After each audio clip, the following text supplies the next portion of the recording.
มาซื้อบัตรครับผม3 คนเท่าไรครับผม180ครับผมบัตรละ60สิครับผม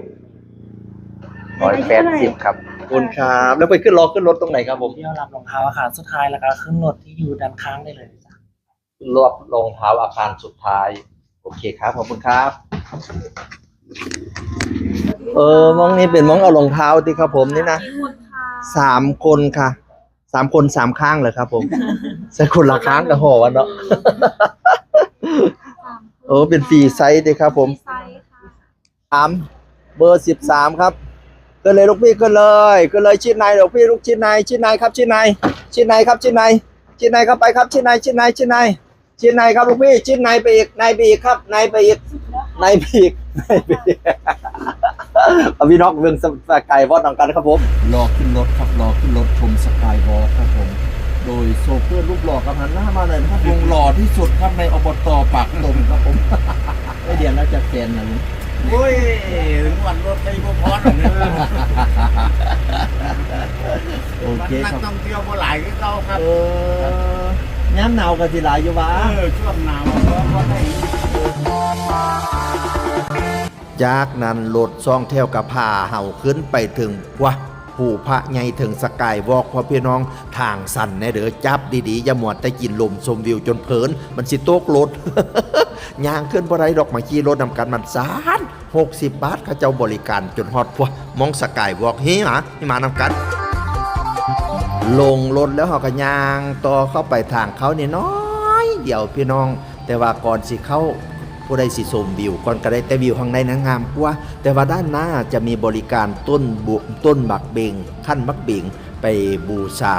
พระใหญ่พี่น้องพระพุทธรูปปางลีลาแล้วแต่ศรัทธาจ้าต้นบักเบงโคเท่าไรนี่ไหมแล้วแต่ศรัทธาค่ะแล้วแต่ศรัทธาค่ะเขาเอาคนละเท่าไหร่คนละคู่เหรอคนละ2 ต้นจ้าเสียงอึ่งค่ะลุงจ้าแม่บุญผลเก่าไทยในไทยแม่บุญผลช่วยเนี่ยผลช่วยเลยเรียกแต่ศรัทธาครับผมศรัทธาไล่ก็ใส่ไล่ศรัทธาน้อยก็ใส่น้อยค่ะคนละ2 ต้นโอ้ทำไมสวยเหมือนคนทำจังเลยคุณแม่เป็นตะโปะคนนั้นตะโปะแต่เปะดีให้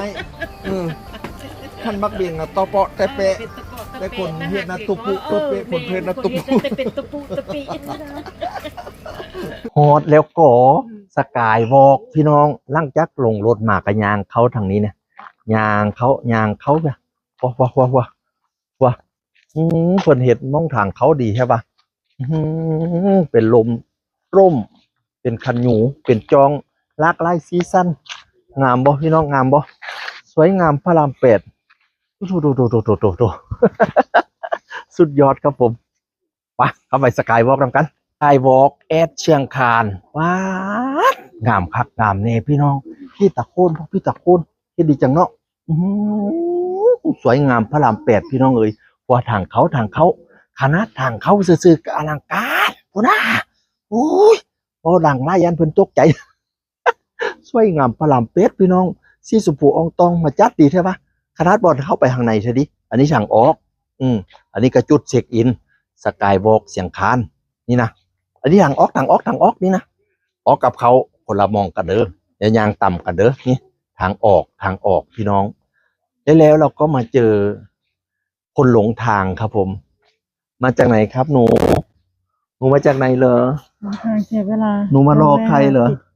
หนูมารอใครมารอสามีรอพี่เหรอหนูยืดต้นซับที่เป็นอันเจ็บป่าเว็บๆแล้วจูมูว่าพ่อเสี่ยวมาทิ่มเสียงขันแล้วหันเจ็บป่าเว็บๆแล้วจะเย็นๆนะ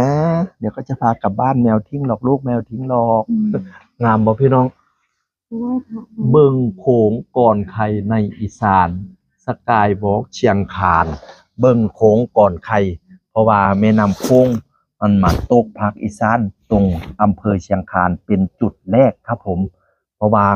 น้ำโขงมันสิตกประเทศไทยวงจังหวัดเชียงรายอำเภอเชียงแสนตกประเทศไทยนะวันนี้เราก็ไล่เข้าไปในประเทศลาวดิโค้งเข้าไปประเทศลาววันนี้มาโพมองประเทศไทยมองภาคอีสานที่อำเภอเชียงคานในจุดแรกเขาก็เลยบอกว่าเบิ่งโค้งก่อนใคร